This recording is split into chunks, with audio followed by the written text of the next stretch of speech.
si on arrive à écrire ensemble une histoire, à coécrire ensemble une histoire avec nos failles, nos différences, nos souffrances, mais aussi nos ressources, et je pense qu'elles sont nombreuses, eh bien, à ce moment-là, on peut faire du beau, on peut co-créer du beau tous ensemble.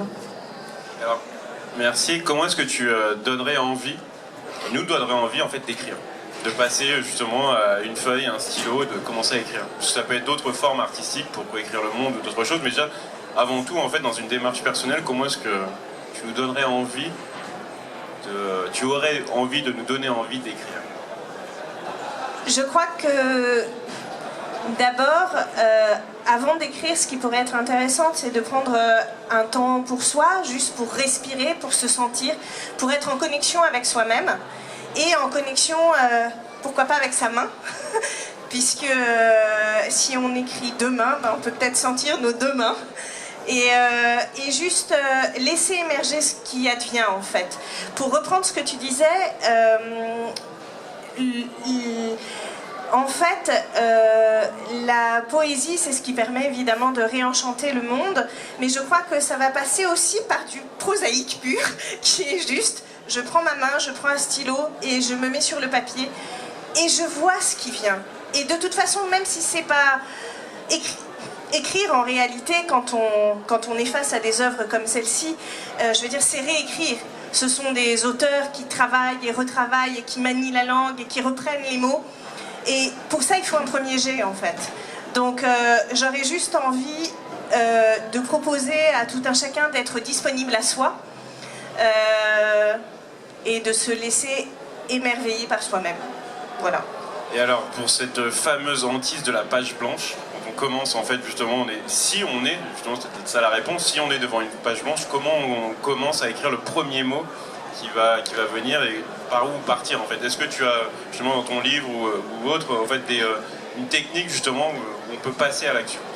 Eh bien moi je commencerai par ça, par page blanche. Par exemple, c'est-à-dire juste, voilà, je mets des mots, ok, la page est blanche, et voyons voir ce qui se passe. Et comment je suis angoissée, ou comment je suis stressée par rapport au fait qu'il n'y a rien qui émerge, peut-être ce que le vide me génère. Voilà, moi je travaillerai, en fait, c'est le théâtre aussi qui m'a appris beaucoup ça. Mais je crois profondément qu'un grand acteur, c'est quelqu'un qui est disponible et qui ne fabrique pas. Et pour pouvoir ne pas fabriquer, il faut juste être là et sentir, regarder, échanger, plonger ses yeux quelque part et se connecter à l'autre ou à soi-même. Donc voilà, après, j'ai pas de technique particulière. Oui, après il peut y avoir des tas d'exercices. En fait, je veux dire, on peut aussi se donner des contraintes et se dire, voilà, on va écrire en utilisant 10 fois le mot demain. Voyons ce qui se passe. Et ça aide pas mal pour justement circonscrire la page blanche ou ce genre de choses-là. Donc les contraintes, c'est assez utile, c'est ce qu'il y a dans mon livre, parce que moi, la démarche, elle est thérapeutique en fait. Donc l'idée, c'est que les gens puissent aller visiter leur intérieur et toutes les facettes de leur vie, mais voilà, ou alors démarrer juste avec un mot, ou se dire, ben, on va en écrire 10. Mais l'idée, c'est de se laisser aller, et surtout de ne pas se juger en fait. Parce que je crois que le jugement, c'est ce qu'il y a de pire pour écrire, pour créer, pour co-créer ensemble. Voilà. Mao disait de toute façon que le plus beau des poèmes s'écrit sur une page blanche. Il y a d'autres manières de voir la hantise de la page blanche, c'est justement de ne pas commencer devant une page blanche, mais d'attendre en fait que vous soyez dans les transports ou ailleurs, en fait vous avez une première idée, et en fait c'est à partir de cette première idée que vous pouvez commencer à vous mettre ensuite devant une feuille blanche, parce que vous avez déjà quelque chose qui enlève cette pression potentielle de la page blanche. Il y a plusieurs écoles de toute façon dessus, et la présence au présent tel un présent est aussi potentiellement une vraie réponse. Merci à toi. Je t'en prie. Merci beaucoup. Je voudrais, on va revenir de toute façon vers vous après, passer à mon cher Michael sur cette notion de Jean Cocteau qui disait que le poète se souvient de l'avenir. Tu es un sociologue de l'imaginaire.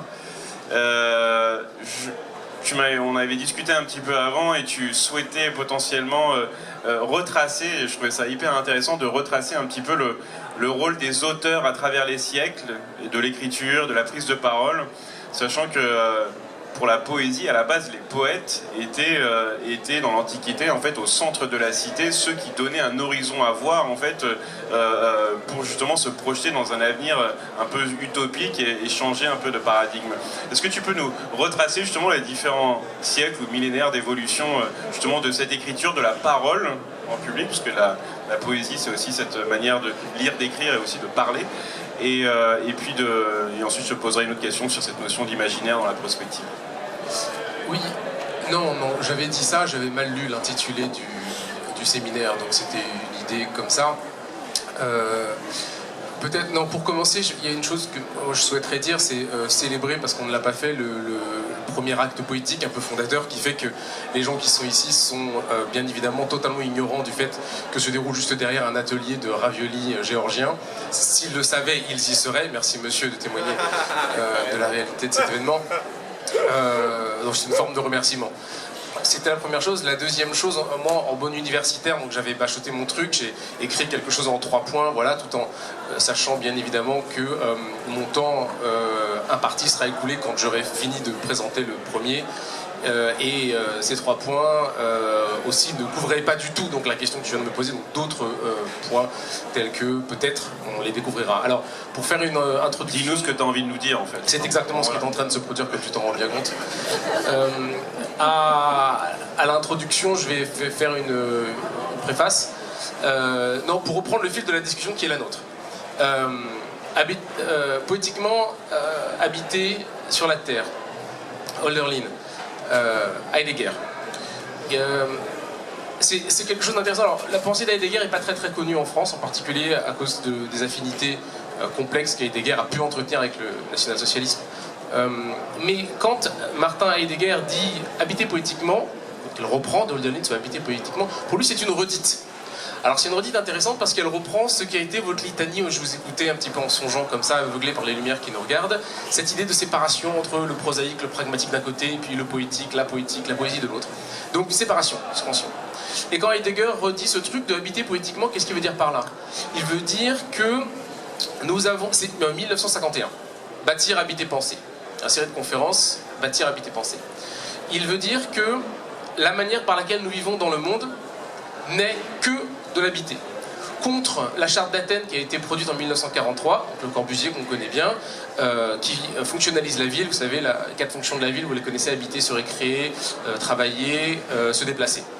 Heidegger dit non. Habiter, sans habiter, c'est se loger. Donc on a 4 murs et puis un toit, et en fait on y meurt à l'intérieur de cette maison qui n'a pas été pensée pour nous. Si vous avez grandi ou vu ces cités qui entourent la périphérie de Paris, vous savez ce que c'est que se loger sans habiter. Se récréer sans habiter, c'est l'entertainment, il y a un asservissement qui se produit là. Se déplacer sans habiter, c'est la ligne 13 à 8h30 du matin. Choisissez le numéro et la couleur de votre ligne de métro préférée. Et puis, travailler sans habiter, c'est les bullshit jobs de David Graeber. Il n'y a pas d'habitation. Donc il dit, il y a une habitation du travail, une habitation du déplacement, une habitation du déplacement, et une habitation de l'habiter. Et donc quand il dit habiter poétiquement, en fait, il fait une entorse à son truc. Pour lui, il n'y a que de l'habiter. Habiter est vivre. Il le dit très bien, il dit, on n'est que pour autant que l'on habite. Donc, je me glisse à l'intérieur de cette discussion pour essayer de réfléchir à cette tension.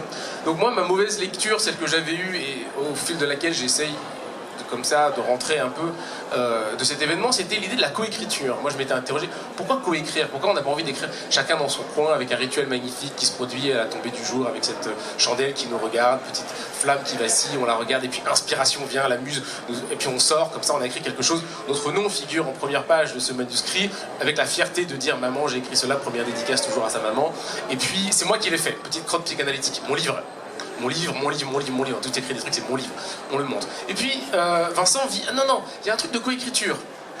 On va écrire ensemble un truc, et puis alors moi je me dis, quelle est cette obsession que tu as de ne pas vouloir dire des trucs toi-même et que tu veux que les autres participent à ton truc? Alors je réfléchis à ça, et je lui donne cette idée qui est donc totalement fausse, puisqu'en fait c'est pas du tout le sujet, mais alors je vous la donne quand même, puisque j'y ai un peu pensé.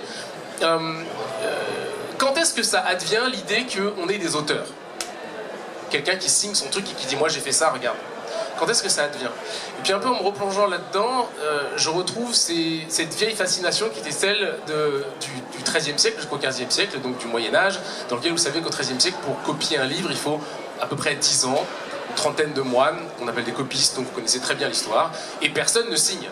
Il n'y a pas d'auteur. Ils ont cette fonction qui est celle de perpétuer un travail de copie de livres qui, pour beaucoup, sont écrits par Dieu. Les livres qu'on conserve de cette époque, qui sont d'ailleurs pas des livres, c'est un abus de langage, sont des bibles.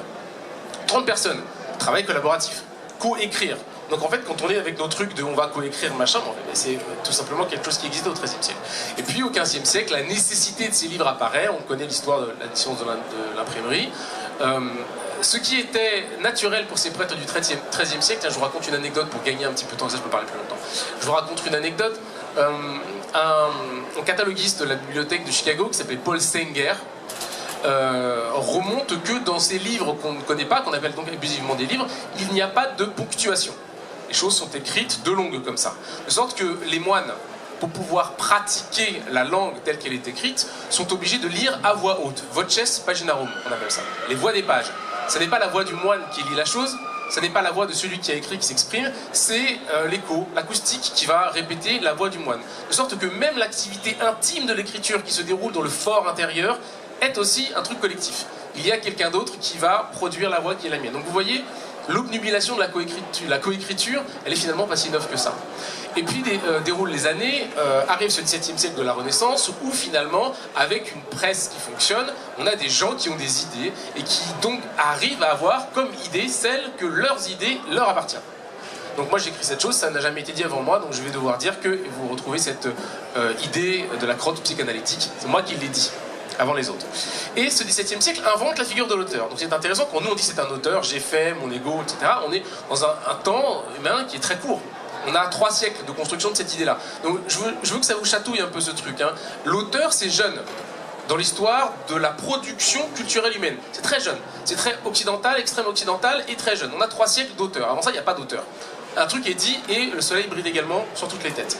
Puis vient ce 19e siècle, ce 20e siècle, dans lequel cette figure de l'auteur, transcendée par cette idée humaniste que, puisqu'il faut tout penser de la même manière, il faut bien que les gens le fassent mieux, alors on invente ces figures en pointe, ces crêtes, qui sont les grands auteurs. Des auteurs sont meilleurs que les autres. Leur nom doit être retenu. La question de l'histoire.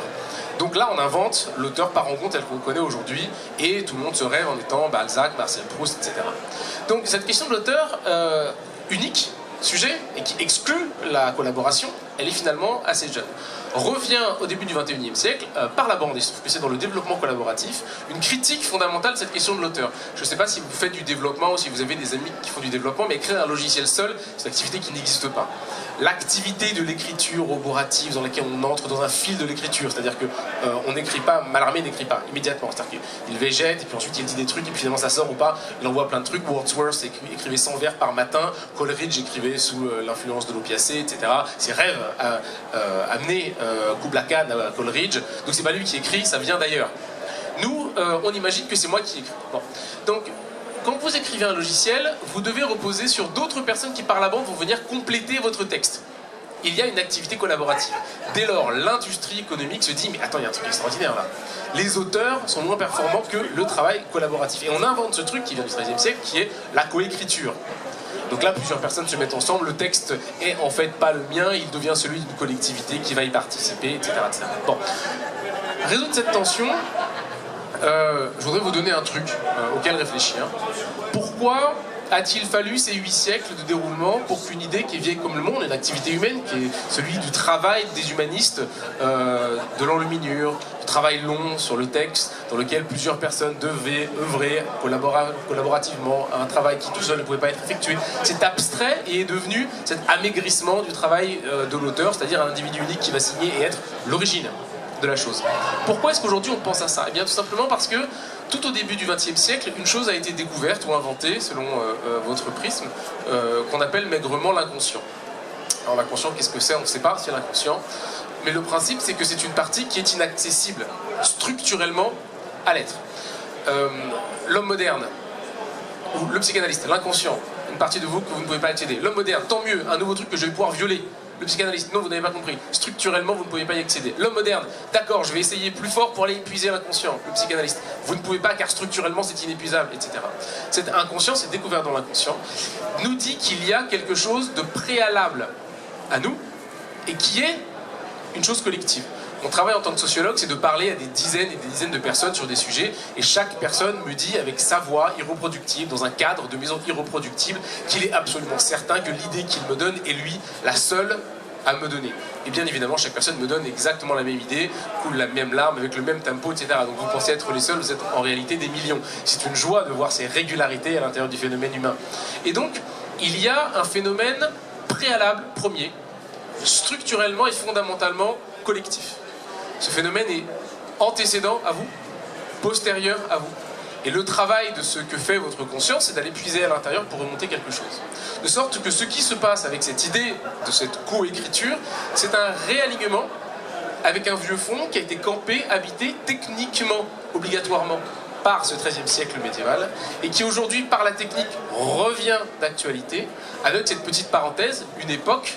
Mon maître Michel Maffezoli rappelle souvent une époque, une parenthèse, époquée en grec, ça s'ouvre et ça se ferme, pendant laquelle on a pu imaginer s'abstraire de cette collectivité, et par l'abstraction de cette collectivité, on a réalisé un certain nombre de scansions, de séparations, dont celle que vous avez dite, c'est-à-dire celle entre le pragmatique et la poésie. Voilà.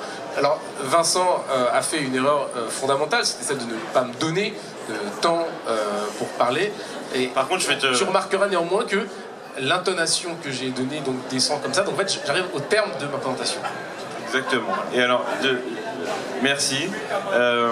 Quelle différence tu fais fondamentalement entre une compilation d'œuvres, comme par exemple celle dont tu es concepteur, les cahiers de l'imaginaire, qui justement traite de ça, mais qui est une compilation d'écrivains, d'artistes, etc., et une coécriture fusionnelle dans la propre intelligence collective de co-créer une œuvre ensemble. Sur cette notion sociologique et humaine du rôle de l'ego et du rôle de l'interaction avec autrui. Ouais. Pour moi, c'est la clameur. Je vous donne un exemple très fort. On parlait des romantiques, on va parler des pré-romantiques, les laquistes anglais. Wordsworth, Coleridge, deux poètes sont assez peu connus, les Français n'aiment pas la poésie anglaise. Wordsworth signe un contrat pour écrire un livre qui deviendra un grand livre de la poésie anglaise, les ballades lyriques, dans lesquelles figureront des grands poèmes, notamment le dit du vieux marin, je crois que ça s'appelle comme ça en français, The Tale of the Ancient Mariner. Bon. Coleridge et Wordsworth se partagent le truc. Wordsworth travaille sur les phénomènes naturels, et Coleridge prend les phénomènes surnaturels. Et à deux, ils doivent construire ce livre qui finalement, puisque Coleridge est un gratteux, vous avez compris, tous les matins il se lève, il fait 100 vers. Et Wordsworth. Et Coleridge est un opiomane. En fait, il n'écrit pas, de temps en temps un truc vient, et puis voilà. Et lorsque, un an après, la bourse a été complètement écoulée, eux deux se retrouvent, et Wordsworth dit « Alors Samuel, où tu en es ?» Alors Samuel est un peu enquiquiné, il n'a rien écrit, les poches sont vides. Si à un moment donné j'ai fait un rêve, il y a ce truc incroyable, et je l'ai oublié, c'est partiel, c'est un peu comme ça, puis le style est volontairement ancien. Bon. Et là, Coleridge fait « Alors d'accord, mais ce qu'on va faire dans ce cas, c'est que au lieu que ce soit une œuvre collective, il y a une clameur. Je vais clamer et dire « C'est moi qui ai écrit les ballades lyriques. » Alors l'ironie de l'histoire, encore un moment poétique, veut que tout le monde se foute des ballades lyriques aujourd'hui, à part les analystes qui lisent la deuxième et la troisième préface, dans lequel Wordsworth fait une analyse du pré-romantisme. Mais en fait, les gens lisent le dit du vieux marin. Ça, c'est un classique de la littérature, c'est magnifique. Et avec son arbalète, il tue à l'albatros. Bon. La clameur. La différence fondamentale n'existe pas. C'est uniquement le moment, une espèce de méta-récit, dans lequel on va raconter l'histoire de l'histoire qu'on a racontée. Et devoir dire, avec cette obsession qui est celle de l'homme moderne, quelle en est la source, quelle en est l'origine. Il y a des gens qui s'écharpent aujourd'hui pour savoir véritablement qui était, et j'ai envie de dire A-I-E-N-T, Homère. Qui était-il, Homère ? Je ne suis pas certain qu'il y ait beaucoup de poésie dans l'histoire de ces Aèdes ou de cet Aède qui ont porté ce poète du 8e siècle. En tout cas, probablement pas autant que dans la première page de l'Odyssée, dans la traduction de Philippe Jacotet. Là, il y a de la poésie. Donc, ce méta-récit qui est celui dans lequel on va vouloir être l'origine d'eux et le moment dans lequel tu vas faire cette séparation entre un travail de tissu, de tisserand, dans lequel tu vas entrelacer les choses les unes avec les autres, et puis un travail à côté. quand tu vois le tissu, les fibres sont là. Et un travail qui va être celui d'une revue, où on met à côté des choses, et puis chacun dit, moi j'ai fait ça, moi j'ai fait ça. Alors, tristement, étant un produit de son époque, les cahiers européens de l'imaginaire rassemblent 90 personnes, nommément, avec leur nom, leur petite adresse email, qui sont des identifiants uniques, au travers desquels vous pouvez leur écrire à eux et pas quelqu'un d'autre. Le salut de la société dans laquelle on vit va de cette identification, dont vous avez aussi remarqué que les pouvoirs publics tentent d'augmenter l'impact et la praticité. Je ne sais pas si c'est un geste poétique, ça d'ailleurs. Non, c'est parfait. C'est parfait, je vais faire une blague, mais non. Merci beaucoup. On va revenir sur cette notion d'imaginaire après, mais je veux rebondir sur cette notion de coécriture avec Solène. Pour voir comment on peut faire éclore nos talents et trouver chacun notre part de colibri, notre légitimité pour chacun avoir un rôle dans cette coécriture. Alors dans cette coécriture de manière poétique, là on va parler d'habiter poétiquement le monde, on ne se parle pas d'écriture ni de poésie, on se parle plus de chacun trouver sa place dans la société, dans sa zone de talent, chacun pour faire éclore en fait notre cadeau à offrir au monde. Et justement être dans cette dichotomie-là, en fait, entre le jeu et le nous, le jeu épanoui au service du nous, engagé dans une aventure collective vers demain. Qu'est-ce que... Après ça, il n'y a plus rien à dire. Alors je crois qu'on a le droit de ne pas respecter les consignes, parce qu'a priori ça a été fait avant.